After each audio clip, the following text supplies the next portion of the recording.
Boa tarde a todos e todas, sejam muito bem-vindos ao nosso primeiro encontro do Notícias Teológicas, que tem como tema matrimônio, ontem e hoje, e as nossas convidadas é a professora Maria Clara Bingemer, professora titular do Departamento de Teologia e também coordenadora da Cátedra Carlo Maria Martini, responsável aqui pelo Notícias Teológicas, é esposa do EC, mãe de 3 filhos.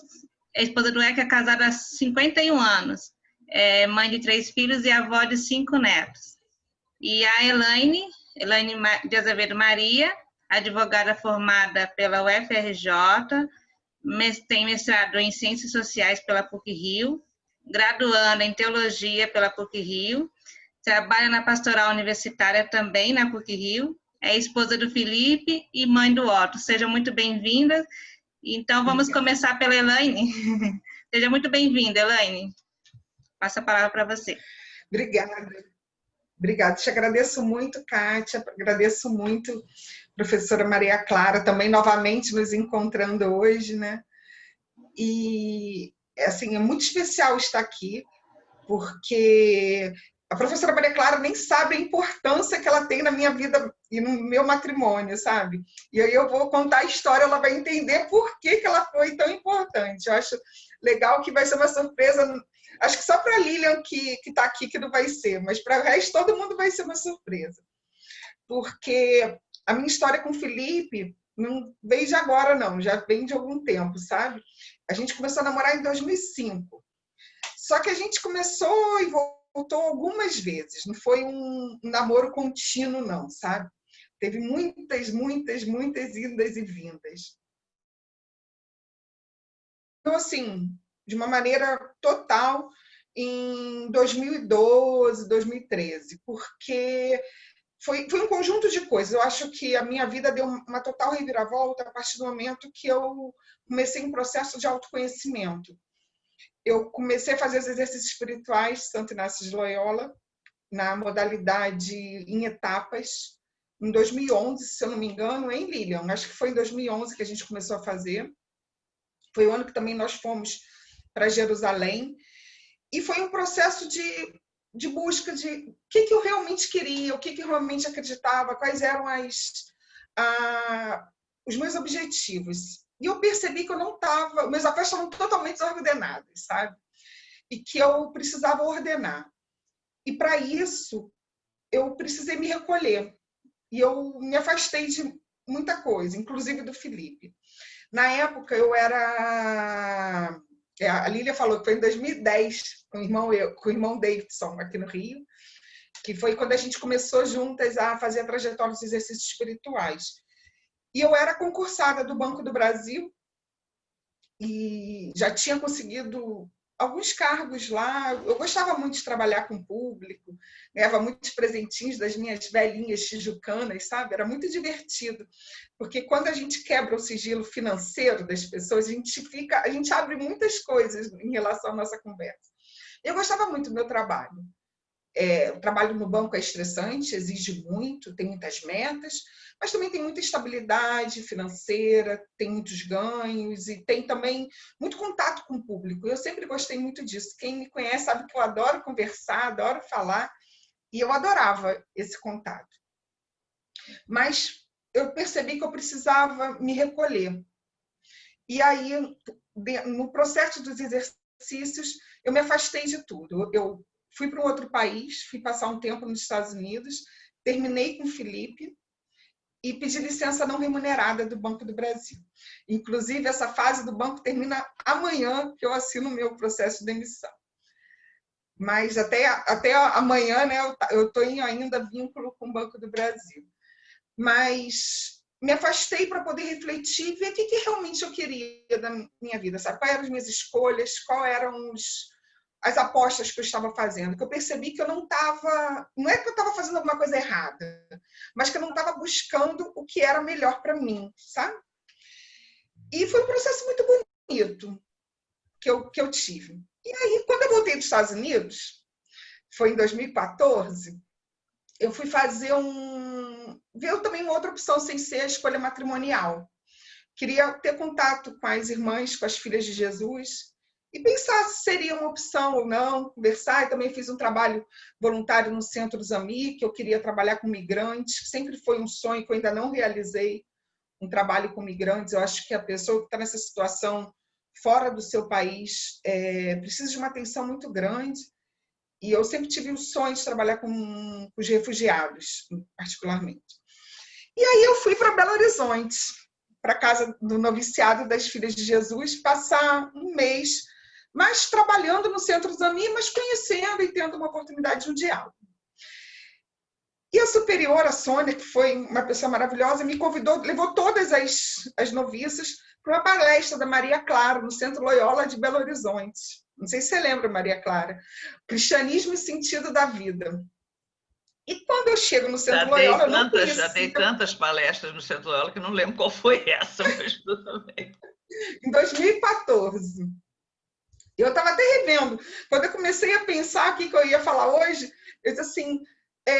eu fui olhar meu diário, vendo as datas, que eu sou péssima de data, e aí eu fui rever as minhas anotações da sua palestra desse dia, e eu vi como foi importante o meu processo de decisão. E eu não... o Bruno está falando, tem até no YouTube, olha, então vou rever. Tem tanto tempo que eu vi, porque eu vi as minhas anotações dessa palestra, e eu vi como que foi importante que ela caiu na minha vida, nas minhas escolhas. E eu nem tinha noção dessa importância, sabe, professora? E foi quando mas a experiência em Belo Horizonte foi fundamental na minha vida, né? Foi quando eu decidi que eu tinha uma outra opção, porque eu acredito que muitas vezes, aqui tem muitas leigas, muitas amigas minhas, né? E que a gente acha que para ter uma vida religiosa, a gente precisa ser religiosa. E aí, quando eu vi uma mulher teóloga, casada, falando do filho, falando do neto, citando vários autores da academia, eu vi que existia uma possibilidade. E antes, para mim, era totalmente desconhecido. Eu não sabia que era possível essa vida, sabe? Eu falei, poxa, eu acho que é por aí que eu quero ir. Não é a vida religiosa, não, que não tem a ver comigo, mas meu caminho é outra vertente. E eu vi que existia essa possibilidade. Aí voltei para o Rio. Só que aí, quando eu fui para o Rio, o Felipe estava casado, morando com uma mulher. E eu, caramba, então não vai ser com ele, né? Achando que ia ser com outra pessoa. E aí comecei a trabalhar no ano seguinte na PUC. Em 2015 eu comecei a namorar, eu comecei a trabalhar na pastoral da PUC. Tive até outros relacionamentos, até que ele ficou solteiro, eu também, e a gente se reencontrou. Voltamos em 2016 e logo depois, eu acho que em 2 meses casada, a gente já tinha decidido casar. Assim, não vamos namorar mais não, a gente já namorou tantos anos, eu já sei todos os seus defeitos, seus problemas, ele conhece os meus defeitos, os meus problemas, e vamos casar logo? E aí a gente resolveu casar logo assim que a gente voltou, sabe? Eu casei, e a gente voltou mais ou menos quando eu voltei da Jornada Mundial da Juventude, então foi em agosto de 2016, e eu casei em maio de 2017, então foi assim, logo depois. E eu e o Felipe, a gente, ao mesmo tempo que a gente tem muita coisa igual, a gente tem muita coisa diferente. Ele é DJ. Antes da pandemia, estava trabalhando como Uber, porque em festa não estava rolando.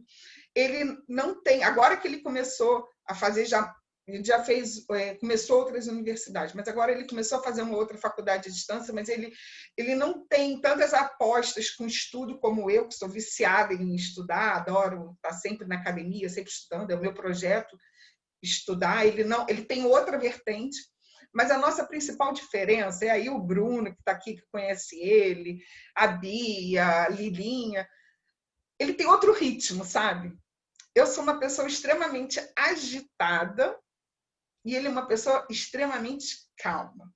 Então, ao mesmo tempo que isso é legal, porque tem hora que ele me acalma, me tranquiliza, e eu também agito ele para ele poder se movimentar e fazer as coisas, tem hora que é muito difícil a convivência, porque a gente um estressa o outro, né? Então a gente está sempre, a gente quase nunca briga, não temos brigas, não é normal nós ter brigas, não é o que nosso relacionamento não é pautado por brigas, graças a Deus. Eu odeio briga, eu odeio discussão, mas assim a gente está sempre com pontos de estresse e é um aprendizado, né? Você poder conviver com outra pessoa respeitando o tempo, porque para a gente a maior questão realmente é o tempo, porque é aquilo de Felipe, vai trocar fralda do Otto, e aí quando ele vai se movimentar, eu pego o Otto, vou e troco, e já acabei, sabe?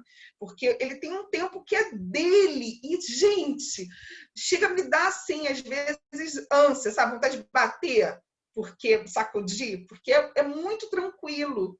E eu não sou uma pessoa tranquila, eu acho que eu posso ter outras qualidades, mas assim, tranquilidade não é a minha característica, sabe? Então, a gente está sempre nesse time diferente. E para mim, quando eu recebi o convite, né, disse, poxa, eu vou falar sobre matrimônio. Qual é a principal questão que eu tenho que falar? É a minha dificuldade com o tempo. Como que é difícil respeitar o ritmo, respeitar os processos, os quereres, porque a gente está querendo sempre que as coisas aconteçam, e isso em vários outros âmbitos da vida, né? Quando a gente tem nosso relacionamento com os amigos, nosso relacionamento de trabalho, nosso relacionamento com Deus, né? A gente fica querendo, a gente pede as coisas e quer que as coisas aconteçam todas no nosso tempo. E para mim, o que mais é um implicante no meu relacionamento é realmente a questão do tempo. É como que eu preciso me respeitar também, porque eu também não posso achar que eu não tenho os meus quereres, as minhas vontades, eu preciso me respeitar, mas também respeitar as vontades, os quereres dele. Então, a gente sempre fica nessa linha. E por enquanto está bem. A gente acabou de ter um bebê, daqui a pouco eu mostro que ele está dormindo. Ele nasceu há pouco tempo, o Otto, e o processo de aprender a paternidade, a maternidade, também está sendo um processo em conjunto, e aí veio na pandemia, né? O Otto nasceu no dia 20, dia 26 foi o primeiro caso aqui no Rio, e a madrinha dele, a Lília, que está aqui, ainda não conhece ele presencialmente, ninguém que está aqui conhece, são pessoas que com certeza estariam convivendo com o Otto, se não fosse a pandemia.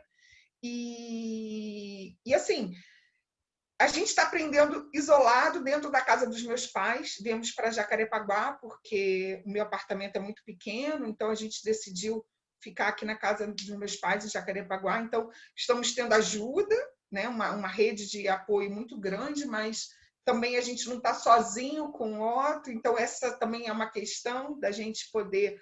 É bom que nós temos ajuda, mas também nós estamos, né, com outras pessoas aprendendo, e está sendo um processo. Acho que todo mundo está passando por essa pandemia. Quando a Lurdinha falou, né, sobre o processo, ela que sofreu de uma maneira terrível, né, a conta da Covid. Todo mundo aqui está passando por um processo da pandemia. E o meu processo na pandemia, eu tive perdas familiares sérias, e várias pessoas próximas de mim pegaram, e algumas faleceram. Então, a Covid está me afetando de várias maneiras, mas o que está marcando no meu dia a dia é essa proximidade e essa integralidade familiar, né? Estamos isolados numa casa, junto com todos, né? Eu acho que isso que está sendo um marco. E aprendendo a ser mãe, e o Felipe aprendendo a ser pai nesse processo. Desse casamento tão diferente, né, onde eu busco os valores de profissionais, acadêmicos e até religiosos. Assim, uma questão, e por último eu falo, essa questão é em relação à religião, que o Felipe, ele me leva para a missa, fica esperando no carro e depois me leva para casa. Quando a gente se casou, ele falou assim, eu falei para ele que eu queria uma missa. Eu queria que a cerimônia de casamento tivesse uma missa, que para mim é assim, legal ter a Eucaristia. E ele falou assim, eu posso comungar, porque eu fiz a primeira comunhão, e eu nem sabia que ele tinha feito. Eu falei, tá, tudo bem. Aí ele falou que queria se confessar. Aí, ótimo. Tá, então, aí eu conversei com o Padre Paul fez, né? O Felipe se confessou com ele, foi legal, ele gostou, mas foi a única vez, desde 2005 que a gente se relaciona, eu acho que foi a única vez que ele participou de uma missa. Acho que a outra vez que ele participou de uma missa foi uma missa doméstica que a gente fez também com o Padre Paul, na casa dos pais da Lília, em Junqueira. Mas, tirando essas 2 vezes, eu pelo menos não estou me recordando dele estar presente, sabe? Teve com o Francis também, que algumas pessoas daqui falaram, né? Que foi a benção da minha barriga. Mas, assim, só em questões pontuais. Ele me respeita, me apoia, sabe que para mim é importante. Ele não implica quando eu reservo meu tempo para oração diária, quando eu vou às celebrações, quando eu trabalho em retiro, quando eu vou a retiro. Ele não se mete nessa minha parte da minha vida, mas também não está junto, sabe? E tudo bem, não é uma questão para a gente essa parte religiosa. Ele tem uma espiritualidade muito própria, muito profunda, uma fé interessante, mas que não passa nem perto do catolicismo. E você, Maria Clara, eu com 3 anos já tenho tanta coisa, tanta complexidade, né? Tantas diferenças, tanta coisa assim. Eu fico imaginando se eu estou nesse processo de aprender a ser mãe, você aprendeu a ser mãe 3 vezes, né? Depois aprendeu a ser avó, e como que isso se dá, né? Numa vida 2, que a vida 2 você perde um pouco para poder chegar a uma pessoa, né? Caminhar. A gente tem que abrir mão de algumas coisas. E 50 anos, né? Que fez ano passado, não foi? É uma história muito antiga. Estão me ouvindo bem? Muito bem. Então, vamos para o ano de 1965 para 66. Janeiro de 1966. Eu tinha 16 aninhos, ou 65, talvez que eu nasci em 49. Eu tinha 16 aninhos e embarquei com minhas coleguinhas de colégio Sion, que eu estudava, num navio para uma viagem à Europa. Era por causa da formatura, né? Que nós tínhamos tido do ginásio. Um grupo não quis fazer festa, preferimos uma viagem. Nossos pais, então, concordaram, nos pagaram uma viagem de navio para a Europa. Durante a travessia, que durava 10 dias, era um navio italiano. De noite tinha baile com músicas italianas. O filho do Dorival Caymmi estava também, até dancei com ele algumas vezes e tal. Mas aí uma amiga, uma das que estavam na excursão, na viagem, disse para mim: eu conheci hoje um argentino tão gato, vou te mostrar, se não for ele, eu não quero ninguém e tal. Eu disse: meu Deus, quem será? E era o meu atual marido. E ela me apresentou e ele ficou conversando comigo o resto da travessia. Bom, então a gente descobriu, acho que o interessante do processo nosso é que a gente descobriu muita sintonia desde o início. E uma sintonia, sobretudo, baseada nessa questão da busca pelo sentido da vida, ler filosofia, a fé. Os 2 estávamos lendo Teilhard de Chardin, comentávamos, né? Ele me disse que era protestante, mas que estava meio que fazendo a passagem para o catolicismo. Então, a família dele é toda alemã. O pai foi para Buenos Aires antes da guerra, com uma empresa alemã, Inger Farm, uma coisa assim. E depois da guerra trouxe os pais, casou-se com uma alemã na Argentina e moravam num bairro onde tem muitíssimos alemães, o bairro de Belgrano, em Buenos Aires, né? Bom, então ele nasceu luterano porque nasceu numa família alemã, foi batizado na igreja luterana e tudo, mas foi para uma escola laica, que tem ótimas na Argentina, católica. Não era escola de religiosos, nem de freira, nem de padre, mas era levada por leigos, mas católica. E depois entrou na Universidade Jesuíta. Então, justamente, ele tinha 20 anos nessa época e ganhou a viagem de prêmio porque passou no vestibular, né? O pai mandou ele escolher um carro ou a viagem. Aí, como o carro era aquele Citroën 2 cavalos, que chamam de favela, não sei o quê, porque é um carrico, né? Ele preferiu a viagem. E aí, bom, desembarcamos em Lisboa e as excursões coincidiam em alguns lugares, né? Em Lisboa foi um deles, mas depois foi em Paris. Em Paris fomos todas as menininhas ver o show do Sacha Distel, que era um cantor que a gente adorava da época. E ele veio, ele perguntou, será que eu posso ir? Pode. Então ele chegou com um raminho de violetas, me deu um beijo na mão, eu fiquei sem lavar a mão vários dias, porque nessa época o namoro era muito purinho, tudo, um raminho de violeta, beijinho na mão, nada além, né? Nós tínhamos 2 senhoras viajando conosco, tomando conta da gente e tal, como correspondia. Mas depois, então, a excursão só se encontrou em Roma. Em Roma, nós não conseguimos nos ver. Tinha sempre um problema de horário, de não sei o quê. Mas voltamos no mesmo navio. Já sabíamos que íamos voltar no mesmo navio. Ele com a excursão dele e eu com a minha. Bom, então um dia ele me tirou para dançar e disse assim, olha, eu adorei você, acho que estou gostando de você, mas isso não vai funcionar. Eu vou para a Argentina, você vai para o Brasil, vamos ficar distantes. Eu ainda não tenho dinheiro para me manter, estou começando a faculdade de Direito. E eu, imagino, eu era uma idiota de 16 anos, estava fazendo o clássico. Naquela época chamava-se clássico. Bom, então vamos ficar amigos. Eu achei, tudo bem, vamos ficar amigos e tal. Mas quando o navio chegou na Baía de Guanabara, e aquela vista lindíssima, né? Que você chega e vê a cidade toda, o sol estava se pondo, verão, né?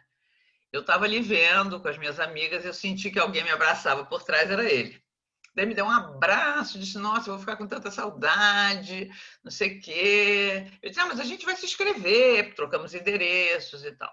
Bom, passaram-se 2 anos. Bom, aí eu soube depois que ele tinha começado a namorar uma das moças que estava na excursão com ele. Estava namorando ela e tal. Eu também comecei a namorar outra pessoa. Só que 2 anos depois, a gente trocava assim, Feliz Aniversário, Feliz Natal. 2 anos depois, cheguei em casa, um dia, eu estava, então, terminando o colégio, e 2 anos depois, 68, né, fazendo o vestibular para comunicação na PUC. Minha mãe, que era uma pessoa muito engraçada, me disse, tem um homem ligando aí da Argentina, uma coisa maluca, dizendo para eu arranjar um hotel para ele, porque ele vem para cá no Ano Novo. Que homem é esse? Eu disse, deve ser o do navio. Ela disse, mas tem cabimento me pedir para arranjar um hotel para ele, nem me conhece, não sei o quê. Eu disse, mãe, é um cara bom, muito legal, é ótimo, vem e tal. Bom, então, ela correu atrás de um hotel. Naquela época, ligar internacional era um problema, passava pelo operador, esperava horas ter linha. Bom, e aí ele ligou para saber se estava tudo certinho o hotel e veio. Chegou de navio também. Chegou no dia 29 de dezembro, uma coisa assim, né? Um calor no Rio de Janeiro, 40 graus no cais do Porto. E eu tinha dito, olha, você traz o smoking que nós temos uma festa, então eu vou te levar e tal. Não fomos na tal festa, nunca usou o smoking grosso, horroroso, quente para bordo, ficou pendurado. E ele foi para o hotel. A gente passou o Ano Novo e tal. Quando foi no dia 6 de janeiro, né? Eu gosto da data porque é a data da Epifania, né? Era a festa da Epifania. Nós saímos com um outro casal de amigos e tal, que estavam namorando, e ela era justamente a amiga que tinha me apresentado a ele no navio, e até ela estava namorando outra pessoa, o inglês. Nós fomos num negócio chamado Berro d'Água, que tinha ali em Ipanema. Era um café, um bar, né? Só os muito antigos que já ouviram falar. No Dia pelo Riso conhece. Pois é. E de lá tem uma vista, tinha-se, né? Porque acabou. Uma vista espetacular do Rio e tal. Aí a Clarice, a minha amiga, disse, por que você não vai mostrar a vista, ué? Aí eu fui. Aí ele me disse, olha, eu não consigo te esquecer, eu gosto de você, quero me casar. Eu fiquei assim, como? Quero me casar. Então, eu ainda falta 1 ano para eu terminar a faculdade, depois eu tenho que fazer o serviço militar, vou tentar me livrar, mas lá a gente não consegue se livrar. E aí depois eu quero te buscar e quero me casar com você. E aí eu falei que sim, eu nem sei bem como até hoje, mas enfim, acho que ele me convenceu. E aí a gente começou a namorar. Bom, então começamos a namorar, aí ele passou o mês de janeiro todo no Rio. foi lá em casa, a mamãe adorou ele. A mamãe mandou fazer uma sindicância na Argentina, porque mandou saber se ele era casado, se ele não era casado, se ele não tinha um filho. Eu disse, mamãe, mas que loucura! O rapaz tem 22 anos. Ah, minha filha, não sei, um homem que eu nunca vi, argentino. Então, nós tínhamos um amigo diplomata que fez a sindicância, viu que ele era solteiro, que não sei o quê. Bom. E aí, ele prestou os 2 exames que faltavam e fez o serviço militar. Começou a fazer o serviço militar, onde ele arranjaram uma coisa mais suave para ele. Ele era meio que chofer e faz tudo da mulher do Comodoro, na aeronáutica. Bom, então, ia comprar Lex para a mulher do Comodoro, dirigir o carro, uma besteirada assim. Ele ficava revoltado, perdendo meu tempo nesse negócio, que absurdo, nunca dei um tiro no serviço militar. Quando chegou maio, era meu aniversário. Aí um amigo meu me ligou, Morena, o que você quer de presente de aniversário? Eu disse, não quero nada, eu estou muito chateada, meu namorado não vem no meu aniversário. Ele disse, como não vem? A gente manda buscar. É gozado porque sempre teve assim umas pessoas que foram meio anjos da guarda que ajudaram a gente, né? Então, mandou a passagem para ele e ele falou com o Comodoro, eu posso ir? Ele falou, poder pode, se te pegarem na fronteira, você é desertor, mas eu aqui fecho os olhos, pode ir. Aí ele veio de cabelinho cortado, passou uma semana, foi ótimo. Aí, em julho, ele pediu muito para ver se eu ia passar as férias, que ele não podia vir, né? Porque ele estava no serviço militar. Então, a mamãe me mandou com uma senhora me acompanhando, uma amiga dela, né? Uma chaperon. Nessa época, meninas solteiras não viajavam sem acompanhamento, né? Então, eu fui, passei um tempo lá em julho, e a gente se conheceu mais. Quando foi dezembro, então, ele se inscreveu. Ele mandou a inscrição para um instituto na Europa para fazer o MBA. Ele tinha se formado em Direito e se inscreveu para o MBA. O cunhado dele, marido da irmã dele, tinha tinha acabado de fazer esse MBA, que era muito bom, INSEAD. Hoje em dia é considerado o melhor do mundo, inclusive, melhor que Stanford e tal. E ele se inscreveu para isso, mas ao mesmo tempo se inscreveu na Fundação Getúlio Vargas. Eu o inscrevi porque ele queria vir para cá. E foi assim, impressionante, porque o pai dele era contra, né? O pai dele soube que ele estava querendo casar com uma brasileira e que vinha para cá. O pai disse, olha, eu pago seus estudos até você terminar, mas eu sou completamente contra esse casamento, você devia se casar com uma alemã. Ninguém na nossa família jamais fez isso. Bom, a irmã dele também fez, né? Acabou casando com um francês. Mas jamais fez isso. Bom, o pai dele nem sabia que a essa altura ele já era católico, né? O jesuíta que o acompanhou, que era um homem inteligente, né? Disse para ele, no dia que você não puder ir à missa domingo, não vai, não tem o menor problema, não diga a seu pai que você fez esse processo todo, que formalizou sua conversão, porque ele não entende nada mesmo, né? Porque o meu sogro era luterano, não sei o quê, mas não era praticante, eu não conhecia nada, não sabia as coisas. Então não precisa dizer, ele vai ter um desgosto, é inútil isso, então não diga nada, né? E depois você vai à missa durante a semana, se não puder ir no domingo, então, bom. Mas ele disse ao pai, não, eu gosto dela, eu vou para o Brasil e quero me casar com ela. Então, no dia que ele partiu da Argentina, no aeroporto tinha o pai dele e o padre que o acompanhou, que foi lá e o pai dele era muito amável com o padre, gostava dele e tal, e eles se despediram com um aperto de mão. Bom, meu filho, acho que talvez seja a última vez que nos vejamos. E foi, porque ele morreu 5 meses depois. Nós tínhamos 5 meses de casados quando meu sogro morreu, né? Mas morreu assim, do coração, né? Ele era cardíaco. Não, mas o impressionante é que veio. Então, isso que eu acho assim, negócio de matrimônio, né? Não é só contar a historinha, mas isso me ensinou para a vida, quer dizer, o compromisso é um negócio sério, gente. O homem deixou tudo, deixou pátria, lar, família, língua, cultura. Ele adora a Argentina, até hoje. Amigos, tudo, mas ele queria se casar com aquela pessoa. Então, pronto, foi a opção, fez e veio. Hoje eu vejo assim, gente, que casa meio, vamos ver se dá certo. Se não der, separa. Bom, entrar assim, eu acho que já tem boa chance de não dar certo, né? Às vezes são outras circunstâncias, acho que a vida mudou muito, né?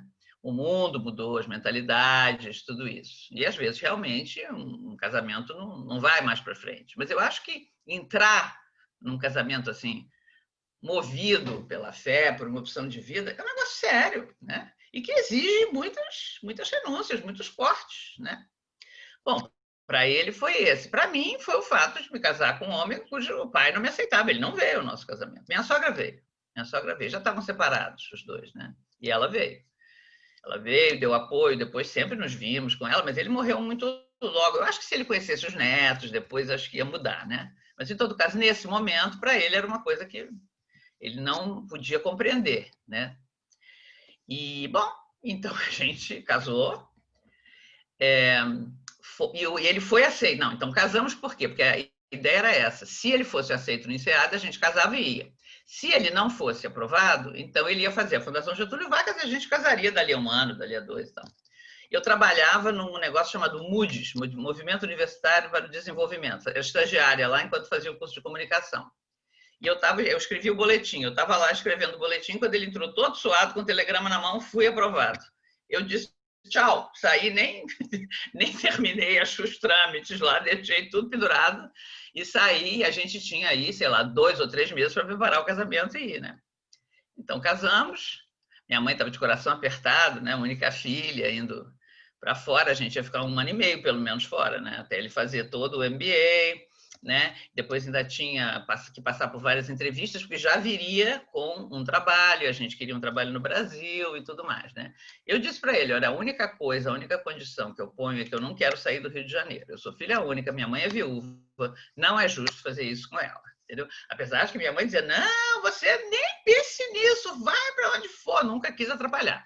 Mas eu é que não queria, eu achava que ela tinha o direito de ter a alegria, de ver a família da filha, de conviver com os netos e tudo isso e tal. Bom, também a coisa foi possível, né? Se não fosse. E, então, o fato é que levamos um ano na França. Eu fiquei grávida da minha primeira filha, tive a minha primeira filha lá na França, esse é outro capítulo. Minha mãe e minha avó, que nunca tinha entrado num avião, foram para o nascimento da Lala. Bom, minha mãe morrendo de medo, minha avó tranquilíssima, adorou, as duas falavam francês, né? Tinham aprendido francês na escola, então estavam, né? Mas eu tive um parto super difícil, né? Porque lá eles não fazem cesárea nem com a vaca tussa. É uma coisa impressionante. Me deixaram 18 horas em trabalho de parto com contração e não tinha nem sinal, nem dilatação, nem coisa nenhuma. Aí minha mãe chamou o médico e disse, olha, comigo aconteceu a mesma coisa e eu perdi a minha primeira filha. Por favor, o senhor tome uma providência. Aí finalmente resolveram e fizeram a cesárea, então ainda teve isso, né? Fiquei 12 dias na casa de saúde, porque tive uma infecção, uma coisa assim. Bom, eu quis amamentar, eles queriam que eu secasse o leite, porque lá na França tem um pouco essa teoria. Não, seca o leite. Porque senão deforma o corpo, não sei o quê. Eles, não, mas de forma nem que a vaca. Eu vou amamentar. Vai ser muito difícil com os antibióticos cesarianos. Não, vamos tentar. E aí tentamos, eu consegui amamentar 3 meses. E depois voltou todo mundo para o Brasil. Minha mãe, minha avó, eu, e a bebezinha, né? Voltamos para aqui, depois moramos 1 ano em São Paulo. Ele voltou já com um trabalho para São Paulo. Mas a gente não gosta de São Paulo, não quisemos ficar lá. Depois de 1 ano, então ele conseguiu no Rio e viemos para o Rio, né? E, bom, aí tive minha primeira filha, me reinscrevi, eu tinha trancado a matrícula na PUC, né? Porque eu casei no meio do curso de comunicação. Trancado minha matrícula na PUC, aí reabri, e aí já estava grávida do meu segundo filho, tive meu segundo filho fazendo curso de comunicação, por isso tive que fazer mais devagar, né? Me formei num tempo mais longo.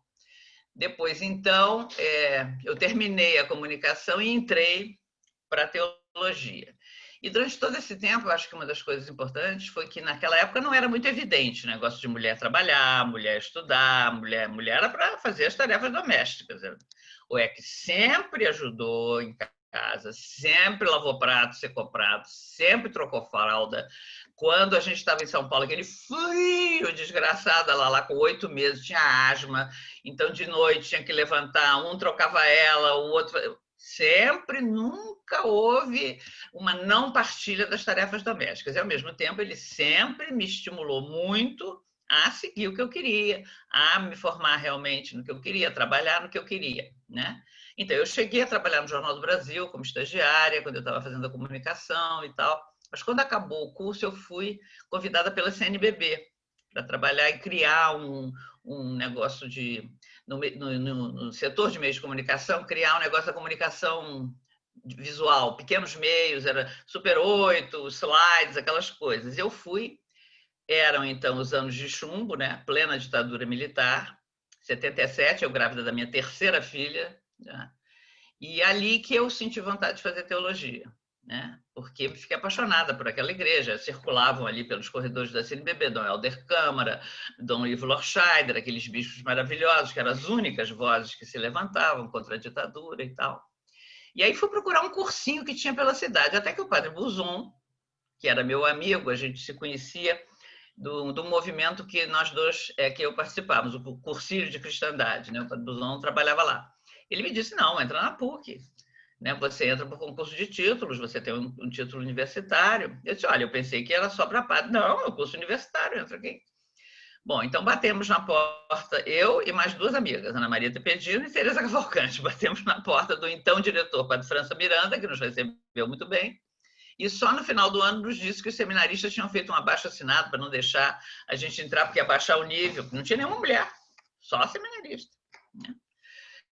E, bom, e aí entrei para teologia, achei que não ia ter, pensei, ia fazer o curso para voltar para a comunicação. Começou a aparecer trabalho, convite, papapá.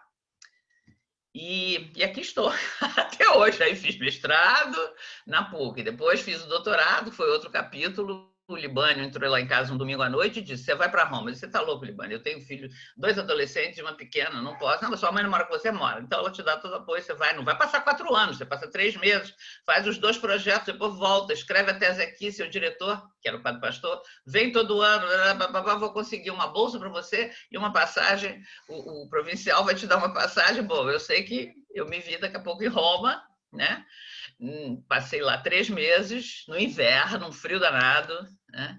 E com muita saudade da minha casa e tudo, porque lá, 8 horas da noite, todo mundo no quarto, estudando, não se ouvia um barulho. 8 horas da noite na minha casa, eram as crianças na cama, um fazendo dever com o outro, falando, aquela confusão. Bom, mas aí fiz os 2 projetos, foram aprovados, voltei, redigi a tese, depois voltei para defender. É que foi para a minha defesa de tese. Isso foi em 89, né? E aí, bom, eu estava dando aula até então na cultura religiosa. Em 82 comecei a dar aula, porque em 82 os jesuítas saíram da PUC, né? E aí o departamento ficou bem fragilizado. E aí, então, fomos convidados, os leigos que estavam formados, que tinham mestrado, para dar aula lá. Bom, nessa altura, então, durante toda essa minha trajetória de coisa de acadêmica, né? Teologia, mestrado, doutorado, que trabalhava em empresas. Ele era, em geral, no setor de finanças. Era diretor financeiro de várias empresas brasileiras, algumas multinacionais, e como a gente não queria sair do Rio, ele ia trocando de emprego assim que a ameaça de ir para fora aparecia, né? Que a gente não queria ir e tal. E eu comecei a dar aula na PUC, e aí ele sempre participou bastante comigo, inclusive porque, bom, pela opção de fé também que ele tem e tudo mais. Mas chegou um momento onde ele saiu de uma empresa onde ele estava e quis abrir o próprio negócio. Quis abrir uma coisa de panificação congelada, que não tinha nenhuma. No Rio e na Argentina tinha ótimas. Então ele quis trazer a franquia para cá. E não deu muito certo. Foi um momento bem difícil. Nessa altura, minha mãe estava doente, ela tinha tido um AVC, ficou sem fala e com os movimentos muito prejudicados, né? E ele ficou sem trabalho, eu ganhava bastante pouco ainda, que eu estava no começo da carreira acadêmica, né? E, bom, mesmo no topo, o salário não é uma maravilha, imagina lá no começo. Foi um momento difícil, até que o padre Verne, que estava na PUC como vice-reitor, primeiro tinha sido meu chefe, quando eu dividia o tempo entre a PUC e o Centro João 23, o IBRADES, né? Foi lá que ele me disse para fazer um projeto chamado Diálogo, Fé e Cultura, eu fiz e tal. Bom, dali ele veio para a PUC, ele deixou de ser diretor lá e veio para a PUC para ser vice-reitor. E como vice-reitor, então, ele fazia projetos de financiamento e tal. E uma das fundações que ajudava muito era a Fundação Pórticos, uma fundação holandesa. E um dia ele me pediu, eu estou com os holandeses aí, não sei o que fazer deles, será que a gente pode levar eles para almoçar fora e tal? Levamos os holandeses e o chefão dos holandeses disse, eu estou procurando uma pessoa, um latino-americano que fale línguas, que fale inglês, francês, alemão, espanhol e tudo, porque eu estou tomando conta também da América Latina, está muito pesado, eu preciso de alguém para ajudar e tal. E o Padre Verne imediatamente disse, eu acho que temos o seu candidato, né? E falou que o EC estava, enfim, estava sem trabalhar e tinha todas as qualificações. Bom, moral da história, o EC foi conhecer todo mundo em Amsterdã e foi contratado pela Fundação Pórticos, que foi o último trabalho dele. Trabalhou 11 anos. Aí é que eu acho que a gente, enfim, ficou mais sintonizado ainda, porque os clientes dele eram a igreja, eram os bispos, eram as religiosas, E ele, assim, ele mudou muito a visão que ele tinha, né? Ele, por exemplo, ele não era muito afim da teologia da libertação antes. Ele tinha um pouco de preconceito. Eu estava metida, mas ele criticava certas coisas, não gostava, questionava, né? E aí, nesse trabalho, ele viajou pelo continente inteiro, ali que ele viu assim, a igreja inserida nos bairros mais pobres, nas periferias. Aí que ele conheceu o trabalho das freiras, ele ficou apaixonado pelas religiosas. Ele disse, olha, uma religiosa vale 10 padres, realmente. É uma coisa impressionante. Elas estão nos lugares que ninguém quer ir. Enfim, né? E ele recebeu o escritório da América Latina com 200 projetos, devolveu com 3.000, né? Depois de 11 anos.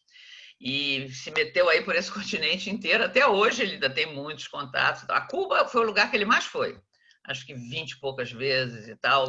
E a Fundação ajudou muito, muitos projetos em Cuba que sem a Fundação nunca teriam sido feitos. Ele levou o holandês para lá, para conhecer de perto, ficou muito amigo do cardeal, que faleceu, agora Jaime Ortega. Enfim. E a gente estava muito junto, né? Porque muitas vezes as pessoas pediam para eu falar aqui, ali, enfim, né? Então, a sintonia foi muito mais profunda, né? Eu já participava de um grupo chamado Grupo de Emaús, que é um grupo fundado pelo Libânio, Leonardo Boff, Beto, tal, que se reúne 2 vezes ao ano, né? E aí ele começou a participar também. Quando ele se aposentou da fundação, que ele já não viajava mais tanto, né? Então, ele começou a participar também. E, quer dizer, eu fiquei até meio com medo, né? Porque são todos da teologia da libertação, mas ele, hoje em dia, sintoniza completamente, tem um diálogo muito aberto, enfim. Eu acho assim que o segredo do matrimônio, né, do matrimônio cristão, estamos falando, evidentemente, né, do matrimônio onde tem a fé e a perspectiva, assim, primeiro, essa questão do compromisso, entendeu? Tem que cultivar esse compromisso sempre. Segundo, evitar a monotonia. No nosso casamento nunca houve monotonia, nunca. Porque, quer dizer, cada um inventava mais coisa que o outro. Eu me meti numa profissão que eu não tinha que explicar para as pessoas. Eu ficava até meio cansada, porque perguntavam, mas você é aula de quê mesmo? Eu dizia, teologia. Biologia? Eu dizia, não. Mas como que se ganha dinheiro com isso? O que é isso? As pessoas nem cogitavam, né? Porque não tinha muitas mulheres e não, sabe? Então era aquele ET, né? A pessoa que trabalha. Minha cunhada não entendia. Você está estudando grego? O que você vai fazer com grego? Uma língua morta. Por que você está estudando grego bíblico? Isso é coisa para estudar. Você precisa fazer uma coisa que ganhe dinheiro, não sei o que. Bom, ninguém entendia por que eu estava metida nesse raio dessa profissão, né? E ele, quer dizer, sempre foi uma pessoa muito criativa, e pelo fato de ser de outra cultura, eu acho que isso é uma coisa importante também, porque ele era argentino, mas, sobretudo, ele foi criado como alemão, dentro de uma família alemã. Então, ele dava maior importância à vida ao ar livre.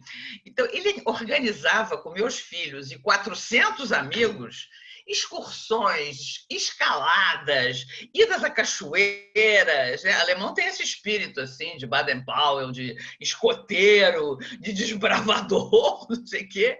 Bom, eu detesto esse tipo de conversa, que ódio sou eu, ódio mortal. Eu não ia, não. Eles iam, eu ficava naquela preocupação, meu Deus, tomara que ele não deixe nenhum menino caído de despenhadeiro. Aí ele levava o Padre Paul, que é outro sui generis, celebravam missa no Pico do Papagaio, na Pedra da Gávea. O Padre Paul ia com paramentos, cálices e não sei o quê, e celebrava missa lá em cima. Mas tudo isso, quer dizer, eu acho que fez uma tessitura de uma relação onde sempre tinha uma surpresa, uma novidade, uma criatividade, entendeu? Nunca era aquela coisa meio abrumadora de um dia a dia que pode chegar a ser muito monótono. Também isso é graça de Deus. Eu acho que, né, apareceram na vida da gente caminhos para a gente trilhar que permitiram isso, né? Enfim, nossos filhos foram crescendo, nenhum deles é muito assim fissurado em igreja, não. Todos foram batizados, todos batizaram os filhos. Só meu filho casou na igreja, porque casou com uma moça solteira e casou com missa, tudo que tinha direito, né? Mas minha filha mais velha casou-se com um homem que já era separado, que já tinha tido uma primeira união, um primeiro casamento, então não podia casar na igreja, mas ela fez questão, casou no civil, recebeu bênção e tal. Hoje em dia, infelizmente, está separada, mas tem 2 meninas lindas que foram batizadas e tudo, umas gracinhas, né? E a mais nova é um ser assim, fora da curva, né?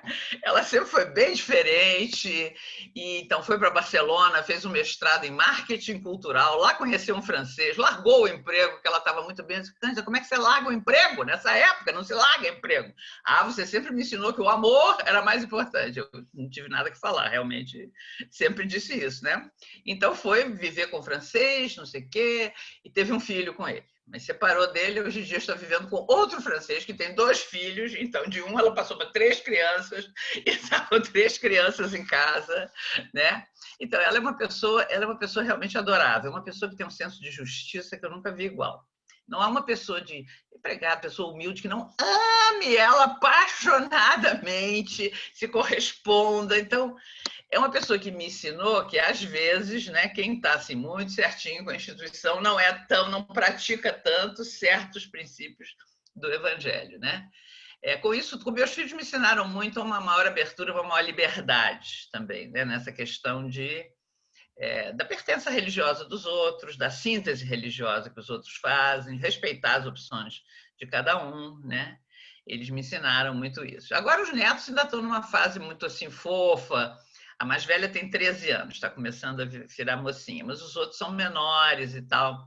Então, os 2 estão no Colégio Santo Inácio, 2 netos, filhos do meu filho, que é o único que mora no Rio. Eles estão no Colégio Santo Inácio. E as 2 meninas, né, filhas da minha filha, moram em São Paulo. Né? E o meu outro neto, que é filho da minha filha menor, mora na França com ela. Né? Eles procuram vir sempre, todo ano, para a família estar junta. E é muito bom ter eles juntos, né? Sábado, por exemplo, eles estavam aqui, meu filho, minha nora e meus 2 netos, porque com a quarentena fiquei 5 meses sem ver ninguém, né? Mas aí agora teve teste de lá, teste de cá, e o médico disse, não, pode ir, mas sem beijo, abraço, botar no colo, isso não. Mas pode, com uma distância, bom, então vieram aqui almoçar e tal. Meu filho saiu com a esposa e deixou as crianças com a gente. Na hora que nós estávamos almoçando com as crianças, chegou a notícia da morte da minha cunhada. E foi importante eles estarem ali, sabe? Eu acho que isso desdramatizou o momento, porque não dava para fazer uma tragédia na frente das crianças, né? Meu marido ficou muito tocado com a morte da irmã, evidentemente, a única irmã menor, longe, ele não pôde ir, soube que ela estava doente, não pôde ir, porque... Ele até disse, eu vou procurar um voo. Eu disse, não, você está louco, porque aí, em vez de uma doente, serão 2. Você vai pegar Covid, evidentemente, no avião, não pode, tem que tomar 1000 aviões, fazer conexões, sei lá por onde. É uma imprudência, mas ele não foi. Mas sentiu isso e tal, né? Então, a presença das crianças, assim, eles me olhavam e diziam, o vovô está muito triste. Eu disse, tá. E a gente não pode beijar ele. Eu disse, não pode beijar ele. Tem que consolar ele sem beijar. Enfim, a presença das crianças, Lurdinha me entende, que é a avó extremosa também. A presença das crianças é outra coisa, sabe? Ter neto assim, é outro papo, né? É diferente de filho. Aliás, eu acho muito melhor, porque você só tem o gostoso do negócio. Você não tem assim aquela responsabilidade. Até que meus filhos eu não posso nem me queixar, porque, enfim, né, não deram problemas enormes. Mas, assim, os 2 menores não eram muito chegados a estudo, tinha que ficar atrás deles, feito uma sarna. A mais velha, não. Eu sempre fui ótima aluna e tal, fazia cursos de línguas, por fora dava conta de tudo. O menino, eu dizia, meu filho, você foi bem na prova? Ele fazia assim, tirava 2. Eu disse, como é que você não tem noção do que você fez na prova, menino? Que é isso? Como é que tira 2 disso que fez boa prova? Não, eu achei, mãe, desculpe. Não, mas eu vou recuperar no Santo Inácio, aquela loucura, eu ficava em 6 matérias, todo ano, correndo azul, e no último minuto o menino passava. Porque estudava, evidentemente, era inteligente e tal, mas durante o ano vagabundava, tirava nota ruim, ficava em recuperação, enfim. Né? Esse tipo de coisa. E a mais nova, ela ia na sorte. Como ela é muito boazinha, muito bonitinha e tá meio míope, ela tirava nota ruim, mas os professores gostavam muito dela, ajudavam, no conselho de classe passavam ela, enfim. Eu sei que ela nunca repetiu por milagre, né? E aí depois entrou na PUC, fez comunicação, gostou muito da comunicação e aí se encontrou bem, né? Mas filho você tem, assim, você sente aquela responsabilidade, você tem que ficar atrás do filho, o neto, os pais que cuidem, os pais que ficam fazendo a coisa chata, entendeu? Que fiquem reclamando de nota, que fiquem. Você está ali para, né, mimar, para estar junto, para conversar. É um período muito legal esse de ser avó, né? Eu sempre quis muito e, graças a Deus, tenho 5 netos adoráveis, né? Mas no meio disso tudo, quer dizer, os filhos vão embora, tomam seu rumo, os netos também vão fazer isso, né? Daqui a pouco está todo mundo estudando, talvez algum estude fora, não sei. Quem está mesmo aqui sou eu e ele, né? É o casal que estava sozinho no princípio e agora está outra vez. Então, eu acho que aí também tem que ter uma criatividade. Agora, por exemplo, nós estamos arrumando essa nossa casa de Petrópolis, onde eu estou agora, que era do meu pai, eu herdei do meu pai, quando meu pai morreu. E a gente passou vários verões aqui com as crianças pequenas, mas estava precisando de uma reforma. E a gente está curtindo a beça. Está botando as coisas bonitinhas, está enfeitando, está cada um cuidando de uma parte. É uma coisa boa para a gente fazer juntos, né? Eu acho que tem que descobrir sempre de novo coisas que a gente gosta de fazer juntos. A gente gosta muito de ler, então troca as leituras, né? E evidentemente que a fé comum, a fé partilhada ajuda muito, né, no casamento. Ter os mesmos valores, isso que eu acho que às vezes acontece um pouco nos matrimônios de hoje. São pessoas com valores diferentes, né, que se casam. E aí, na hora, quando tem uma dificuldade, um momento difícil, a maneira de enfrentar não é a mesma, né? Então, às vezes, eu acho que isso provoca um pouco as rupturas e tal, né? Bom, em todo caso, assim, meus filhos me dizem que eu sou casamenteira, que eu quero que todo mundo case. Talvez porque eu tenho uma experiência muito boa de casamento. Se eu não tivesse, né? Mas eu estou sempre a fim de juntar gente e apresentar um para o outro. Acho casamento uma coisa muito boa, né? Eu acho que o matrimônio é realmente um sacramento e né, é uma ajuda na vida para a gente não andar sozinha e tal, né? Agora, antes só do que mal acompanhado, né? Eu acho que hoje em dia, graças a Deus, a mulher é independente e muitas vezes é melhor uma mulher estar independente com a sua vida sozinha do que estar, né, junto de uma pessoa que não vale muita coisa só porque ela tem medo de ficar sozinha, porque não pode. Hoje em dia a mulher pode se dar o luxo de ficar sozinha, pode se sustentar, pode escolher seu caminho, e eu acho que isso é uma coisa também boa, né? Então, tem um padre argentino que era muito amigo nosso, com isso eu encerro. Ele dizia que ele acreditava no matrimônio em etapas. Em primeiro lugar, ele achava que esse negócio de namora e aí a igreja diz que não pode ter relações sexuais. Ele achava que isso era um conto da carochinha hoje em dia, porque a vida é muito mais livre, todo mundo, né? Relacionamento em geral, incluindo o sexo, antes de casar formalmente. Inclusive, as pessoas se casam muito mais tarde, né? Então, ele achava que devia ter uma primeira etapa, que as pessoas eventualmente fossem morar juntas, mas ainda sem casar, para ver se realmente combinava. E a igreja devia acompanhar essa etapa, né? Devia ter um ritual para essa etapa e depois disso, então, optar ou não por um casamento religioso mesmo e tal, né? Ele achava isso. Eu acho que ele tinha talvez um pouco de razão. Acho que tinha que mudar um pouco a pastoral do matrimônio, né? E adequá-la mais aos tempos atuais, né? Porque hoje em dia as pessoas se casam muito mais tarde, as pessoas têm muitas experiências antes de casar e a igreja fica de fora, só entra na hora de dar o sacramento e tal. E eu acho que é uma pena, porque todas as etapas são importantes, né? Inclusive para a etapa definitiva ser uma coisa bem pensada, bem resolvida e tal. Bom, então, essa é a história da minha vida. Cada um com a atuação da Elaine foi mais breve, porque são só 3 anos. Minha 51, eu nem sei como é que é a vida sem estar casada com ele, né? Desde que eu tenho 19, 20 anos, estou casada, então... Né? Muito obrigada, professora Maria Clara. Elaine, pode falar, Elaine. Eu só queria falar uma coisa em relação ao que a Maria Clara falou, que eu achei bem legal, sobre os valores serem comuns. Como é importante, né? Muito mais do que religião. Eu não sinto, assim, não é um problema nós sermos de religiões diferentes, nenhum problema. Não. Mas, assim, não tem problema algum. Mas a vantagem é que nós temos os mesmos valores. A gente tem uma perspectiva de vida, de um senso de justiça muito parecido. E, principalmente, uma opinião política parecida. Isso também acho que é importante. Não, você tem toda a razão. Os valores é que dão a ética, né? Então, às vezes, a opção religiosa pode não ser a mesma. No nosso caso mas no teu não é, né? E funciona muito bem. Mas os valores estão ali, né? A maneira de encarar a vida, a visão de mundo, o porquê estar junto, isso aí é muito importante. Porque isso é que constrói um relacionamento sólido, né? Eu acho. E na hora de educar os filhos também, né? Claro, exatamente. Para não haver discrepância na maneira, né? É verdade. Para transmitir aqueles valores, né? Tá certo. Muito obrigada, professora Maria Clara e Elaine. Então, agora eu abro espaço para as perguntas. Quem desejar pode levantar a mão, se inscrever no chat.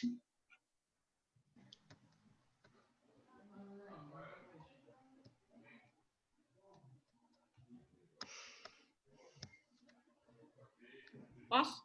Pode. Então, eu gostei, achei muito importante o depoimento das duas, acho ótimo, com histórias tão diferentes, né? E me fez exatamente entender isso, dessa importância, não só no matrimônio, mas assim, dessa lição do matrimônio para a vida, que é a aceitação do outro. Que é exata, então é esse exercício de aceitar o outro que faz o matrimônio funcionar, que faz as instituições funcionarem e coisa. Então é bom ver essas ou diferenças ou igualdades que fazem isso, mas essa aceitação do outro, eu vejo isso. Eu já tive mais de um matrimônio, como eu costumo dizer, deu errado. Não, todos dois deram super certo. Ficou-se o tempo, foi o tempo que se precisou. Mas essa coisa de aceitar o outro, como eu vejo que é importante nos casamentos da minha irmã, por exemplo, que foi casada uma vez só, isso é fundamental. E vocês mostraram isso, né? Que é exatamente isso. É de ver o outro como parceiro, de ver o outro como diferente e de aceitar essa coisa do tempo. Essa coisa do tempo, então, é mortal no casamento, né? Numa aceitação de qualquer outro, na verdade, né? De marido a filho. Então, foi muito importante isso, dessa coisa da gente ouvir. A aceitação das diferenças do outro, eu acho que é isso, né? O outro é diferente de mim, então, realmente, né? E passam fases da vida, quer dizer, nós passamos várias fases da vida, da juventude, depois a vida adulta, depois mais madura, e a pessoa muda no meio dessas fases, né? Então, você tem que entrar na mudança um pouco, né? O Eck, com 40 anos, ele teve 3 hérnias de disco, aí começou...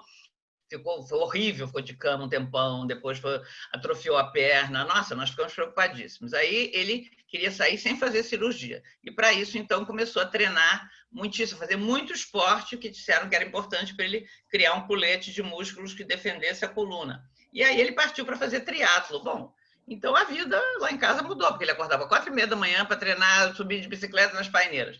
Daqui a pouco me ligava às 5, furou o pneu, vem me buscar. Aí eu buscar.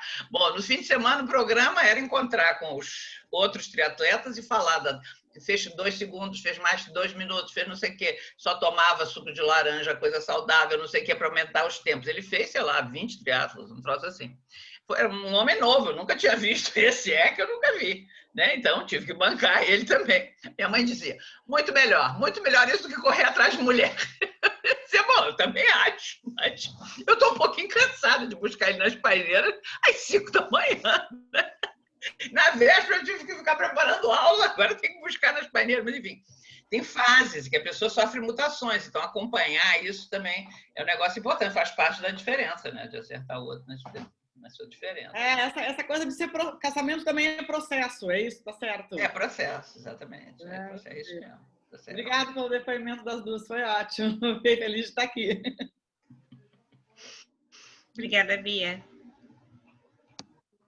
Mais alguém gostaria de fazer alguma pergunta, tirar dúvidas sobre as duas experiências?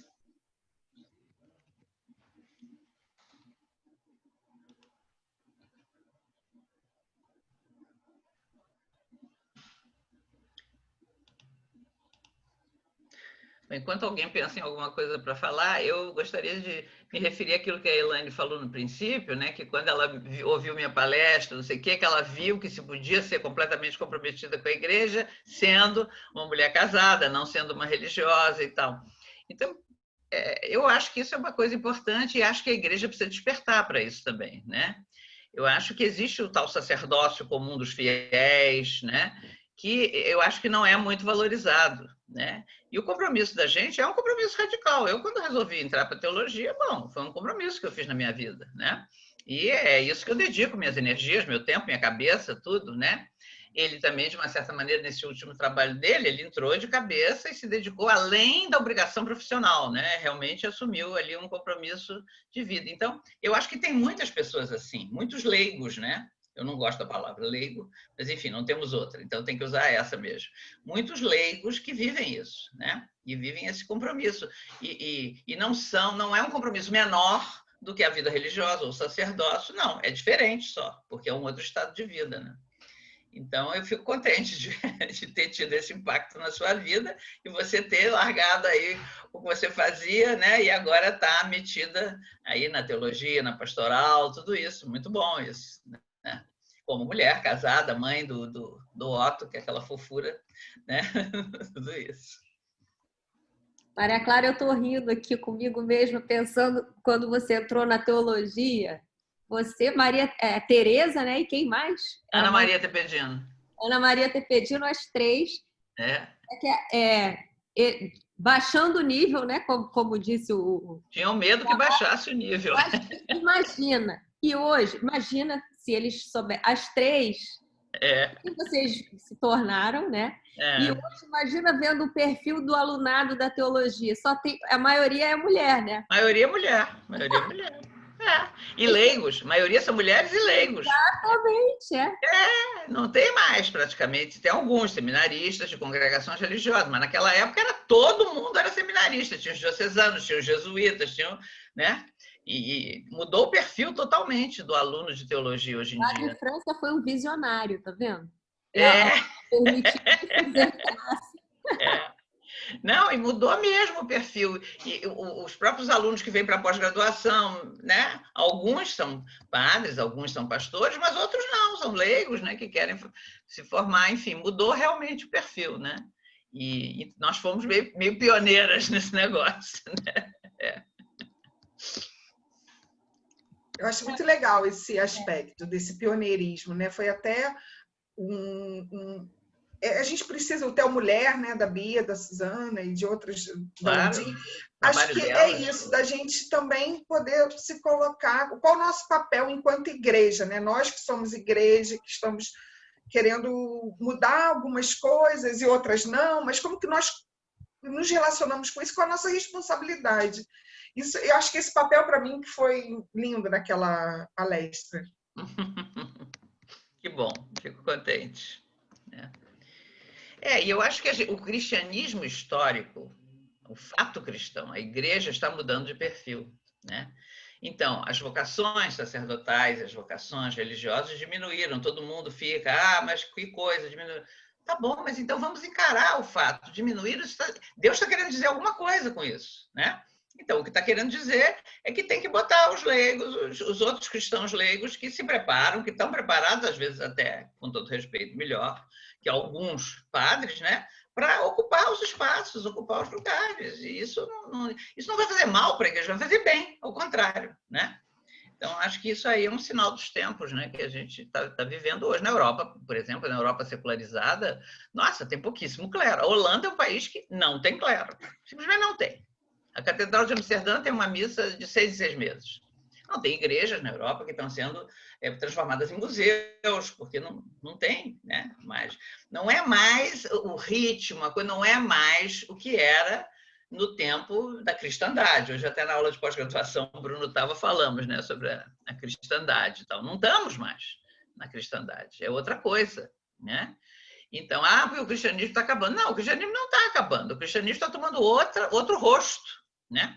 Outra cara. E é importante não perder esse bonde, né? Porque senão, sim, ele pode acabar, né? Se perder esse bonde. Agora, se entender que tem muita gente preparada, mas que não necessariamente é padre ou é freira, né? Eu me lembro quando eu dava curso de teologia do laicato no Centro Loyola daqui do Rio, né? Então eu dizia isso, que o batismo é que é o chão comum de todos os cristãos e tal. Eu me lembro que uma moça disse: não, eu não posso acreditar nisso, professora.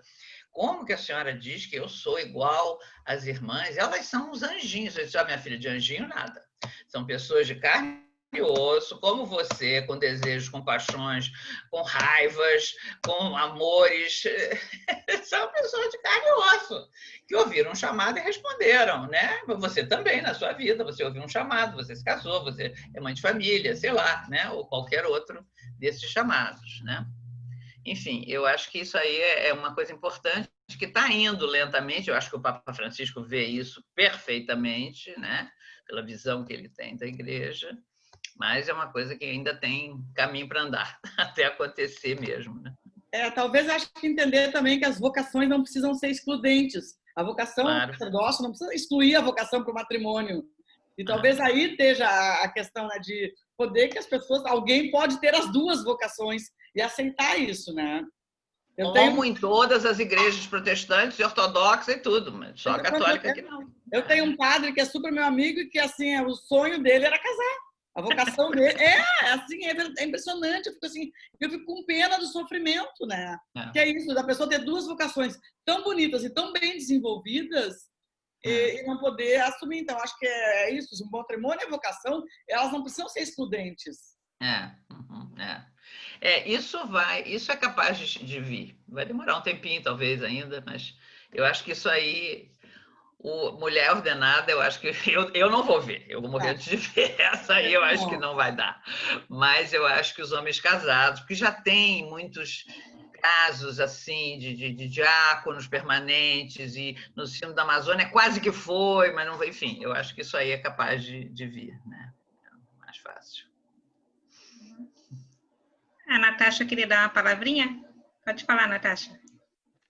Oi, eu queria agradecer pela acolhida do tema, e hoje deu uma renovada nas minhas esperanças de realmente tentar encontrar um amor. Eu acho que o que a Elane falou sobre a questão dos valores serem mais importantes do que a religião é uma coisa que me abriu bastante, porque eu já terminei relacionamento por conta de religião, e ainda mais pra gente, na teologia, às vezes a gente acha que ter alguém vivendo lá com a gente é a coisa mais importante, e nem sempre é assim. A questão de ter valores parecidos e caminhar juntos é o mais importante. E a história da Maria Clara, maravilhosa, e isso de não desacreditar no casamento, mesmo com a sociedade falando que não dá certo, que isso é uma coisa passageira, mas é muito bonito os valores do matrimônio e acreditar que não é uma instituição falida.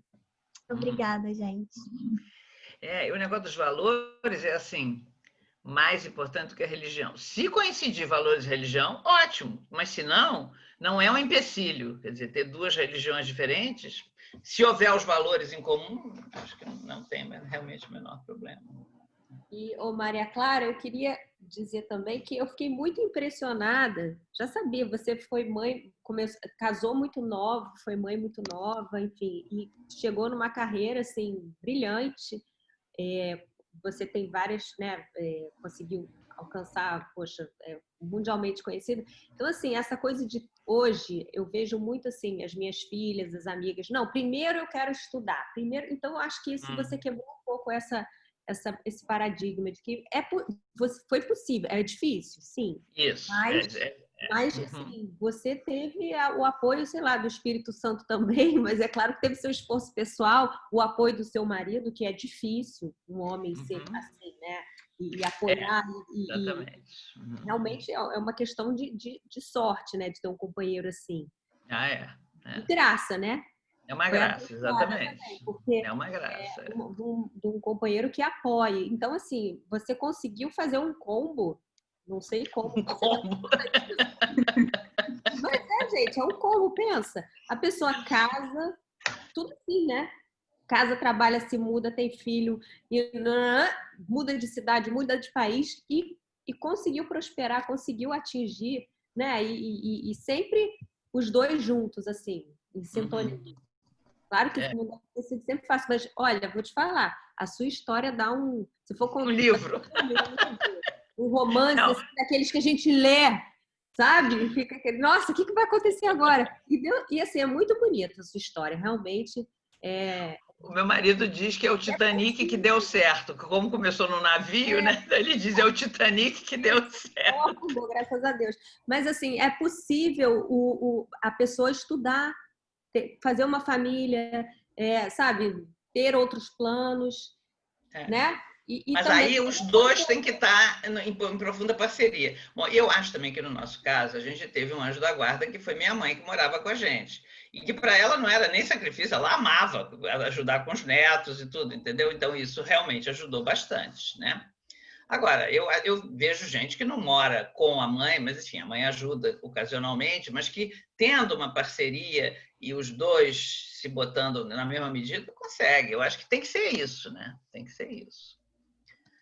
Uma vez eu dei uma resposta mal criada num congresso em que eu estava em São Paulo, que pela enésima vez me perguntaram: como você consegue levar esta vida e dar palestras? E como faz com seus filhos? Bom, na enésima vez eu já perdi a paciência, eu disse: eu não responderei mais a esta pergunta, porque se quem estivesse sentado aqui fosse um homem, ninguém ia perguntar com quem ficaram os filhos dele. Então, assim como os filhos deles teriam ficado com a mulher, os meus filhos ficaram com o pai. Pronto.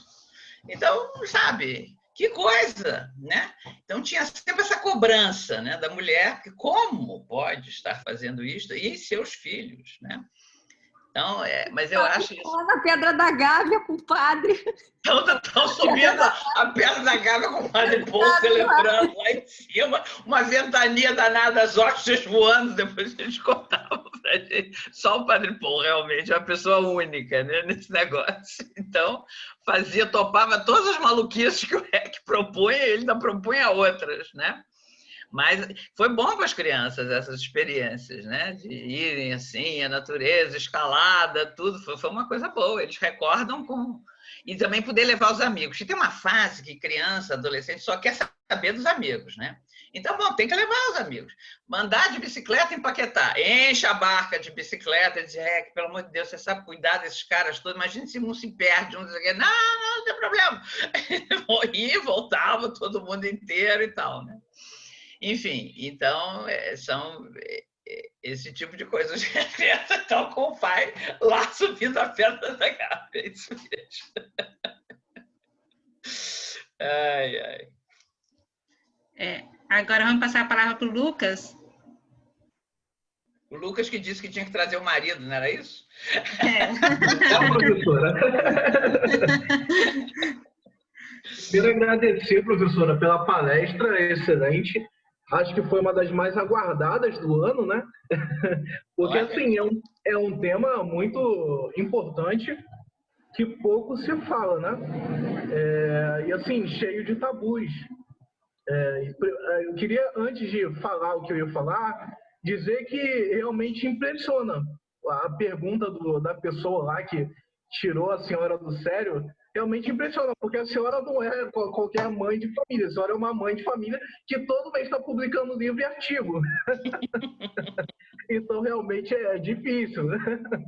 E agora, o que eu ia dizer é que essas orientações, instruções que a senhora nos deu, norteiam muito, porque hoje, o que até estava comentando com a minha tia hoje por telefone, que também é católica, que os casamentos se acabam muito rápido. A pessoa casa num ano, no outro está separado. E, assim, de 2 anos para cá, eu tenho inúmeros casos desse tipo. Que a pessoa casou e tudo mais, até mesmo por causa... Todos esses casos, por coincidência, são evangélicos, né? Esses que eu tenho conhecimento. porque normalmente você tem uma pressão muito grande para se casar, porque a pessoa está em pecado, está fazendo sexo fora do casamento e tudo mais, né? E aí a senhora coloca essa questão de conhecer primeiro, de se relacionar de fato com a pessoa para ver se dá para levar uma vida, né? Então achei isso muito interessante e ainda é um tabu, né? Então agradecer aí pela palestra, por tudo que a senhora nos colocou de novidade. Obrigado. Sabe, Maria Clara, que meu filho está com 6 meses, eu quase não tenho conversado com ninguém, né? Só por vias. E a quantidade de pessoas que chegam para mim com esse questionamento: e aí, você vai continuar trabalhando? E como é que vai ficar a sua situação na PUC? Ou você vai conseguir conciliar a faculdade, o trabalho? E como que você vai... É impressionante isso. E como a situação de trabalho do meu marido não é instável, né? Ele estava trabalhando antes, agora não está trabalhando. Fica todo mundo me questionando isso de uma maneira que, assim, será que se fosse o contrário, teria esses questionamentos? Será claro que não. Claro que não. Claro que não, né? Ai, mas eu já escutei tanta coisa, da vontade de desligar o off, sabe? Recebi ligações do século XX para perguntar sobre isso. Não, é verdade. E assim, em cima da mulher é uma coisa ainda muito forte. Né? E não é um problema no nosso relacionamento, sabe? Eu acho que isso que é importante ressaltar para o Lucas, para a Natasha, que estão solteiros, não sei se eles estão buscando. A Natasha falou que sim, Lucas, eu não sei, né? Depois dessas experiências negativas que ele falou. Mas, assim, como que não é um questionamento do nosso relacionamento, isso não é importante. Isso é facilmente resolvido. Tem outras coisas que não são facilmente resolvidas, que eu já falei o que é. Mas, assim, essa não é a questão, sabe? Como que para a sociedade fica todo mundo pentelhando e, peraí, o que tem a ver isso, sabe? Isso é galho fraco. Verdade, é verdade. Não, ainda há uma visão muito machista da sociedade. Melhorou, a coisa caminhou, mas ainda falta muito tempo para realmente ter uma visão mais igualitária e mais justa em relação à mulher. Muito tempo. Né? Mas, enfim, a gente tem responsabilidade também de fazer isso avançar, né? Eu acho ótimo a gente poder falar sobre isso, né? A melhor maneira da gente quebrar preconceitos e combater os tabus é a gente poder falar sobre eles, né? E eu acho que por isso que é importante a gente estar aqui falando. Uma coisa que eu esqueci de dizer que eu acho super importante: a confiança. A confiança eu acho a base de um matrimônio. Nunca o que me disse: hoje eu vou ficar trabalhando até mais tarde. E eu liguei e ele não estava. Nunca aconteceu isso. Assim, negócio, eu vejo tanto homem que mata a mulher, feminicídio, porque ficou futucando o celular e viu a mulher com um número de... Sabe, jamais eu digo, que pega, por favor, na minha bolsa, o negócio. Ele me traz a bolsa. Ele é incapaz de me enfiar a mão na minha bolsa, entendeu? Então, é confiança, entendeu? Isso se constrói, evidentemente, né? Se constrói. Então, eu acho que isso aí é um dos valores lá que você, né? Fundamental, você tem que poder confiar no outro, né? O outro é diferente, você tem que aceitar diferenças dele que às vezes podem incomodar, mas a confiança tem que ter, né? Tem que ter.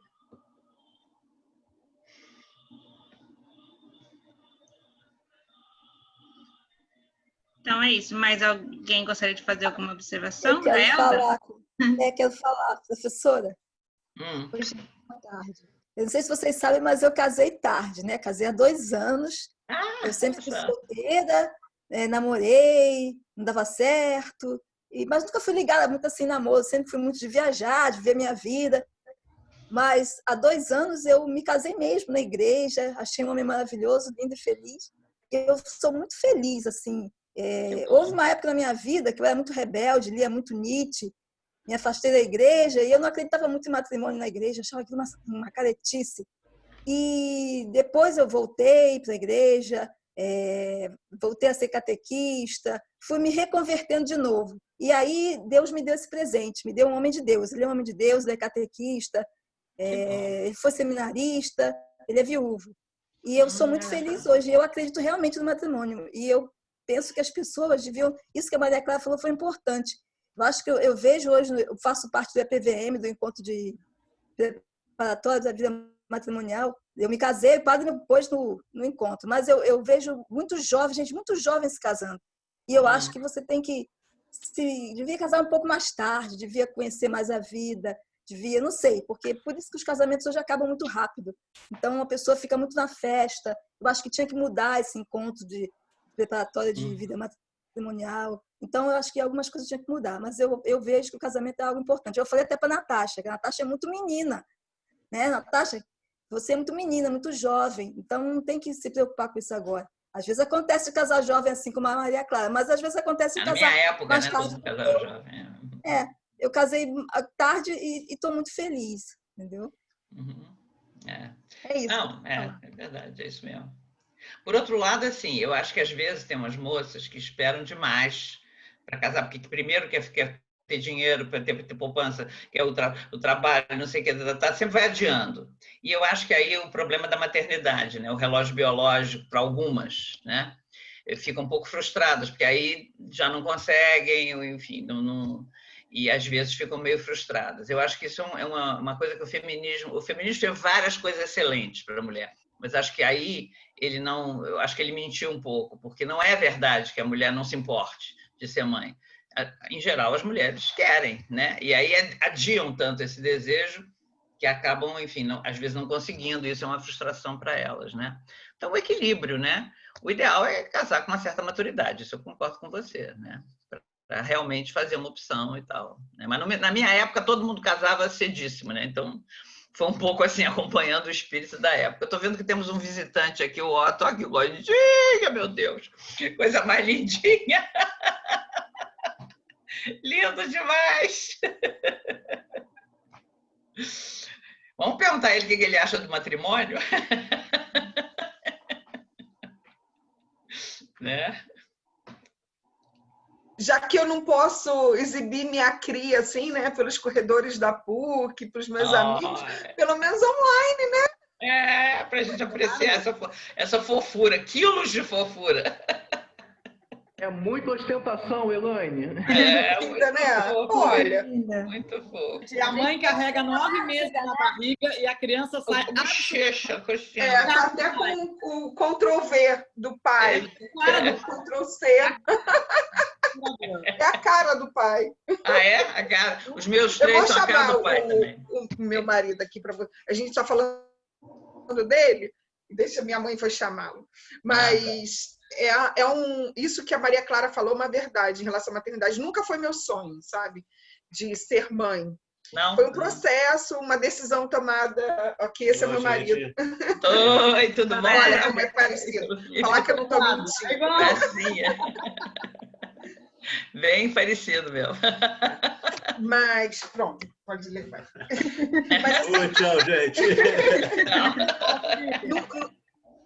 Mas foi uma decisão em conjunto, sempre foi o sonho dele ser pai, então a gente questionou e vimos que como casal era uma decisão a ser tomada. Eu vou fazer 40 anos esse ano, então eu tinha que tomar logo esse horário biológico, relógio biológico que a Maria Clara falou, uma perversidade para nós mulheres, né? Acho que eu quero conversar algumas coisas com Deus sobre isso quando chegar a hora. Porque, assim, é um dilema nosso, hoje, em relação ao trabalho, estudo que a gente tem, como conciliar isso com as outras questões. Mas está sendo muito legal apesar de eu ser tão receosa de ser mãe, nunca foi fácil, para mim não foi uma decisão fácil, mas está sendo gostoso, estou contente. Que bom.